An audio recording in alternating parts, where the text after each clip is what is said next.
வணக்கம். இப்போது நாங்கள் வாழ்கின்ற யுகம் கலிகாலம் என்று குறிப்பிடப்படுகின்றது. இந்த கலிகாலத்திலே எமக்கு எல்லா வசதி வாய்ப்புகளும் ஏற்படுத்தப்பட்டுள்ளன. விஞ்ஞானம் வளர்ந்துள்ளது, தொழில்நுட்ப சாதனங்கள் வளர்ந்துவிட்டது. ஆனாலும் ஒவ்வொரு மனிதனும் நேரமின்றி பம்பரம் போல பறந்து கொண்டு திரிகின்றான். இதனிடையே கடவுளை வழிபட அவனுக்கு நேரம் கிடைப்பதில்லை. கடவுளை எவ்வாறு வழிபடலாம் என்பது தொடர்பான ஒரு குட்டி கதை.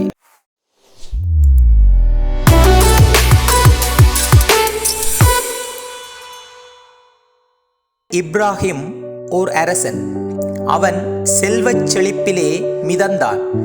ஆடம்பர வாழ்க்கையை அரண்மனைக்குள்ளேயே வாழ்ந்து கொண்டு இருந்தான். அவனுக்கு வேண்டிய அனைத்து விடயங்களும் அரண்மனைக்குள்ளேயே ஏற்பாடு செய்து கொடுக்கப்பட்டிருந்தது.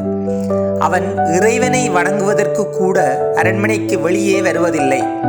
அரண்மனையின் 4வது மாடியில் இறைவனை ஆடம்பரமாக தொழுகை செய்து வந்தான்.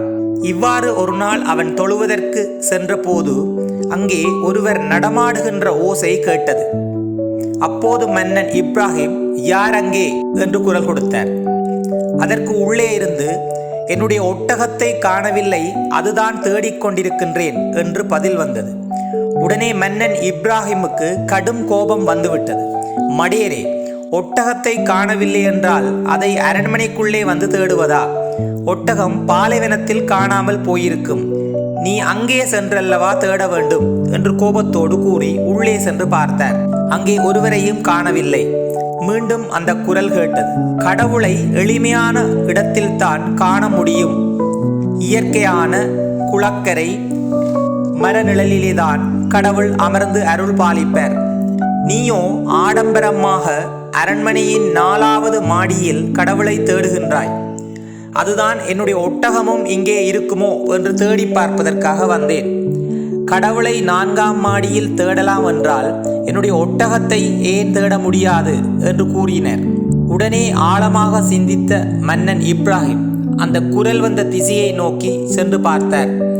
உள்ளுக்கிருந்த ஒரு உருவம் ஓடி மறைந்து விட்டது. அதன் பின்னர் மன்னன் இப்ராஹிம் ஆழமாக சிந்திக்க தொடங்கினர். தன்னுடைய ஆடம்பர வாழ்க்கையை துறந்தார். துறவரம் பூண்டு அரண்மனைக்கு வெளியே வந்து எளிமையான முறையிலே இறைவனை வணங்கினர்.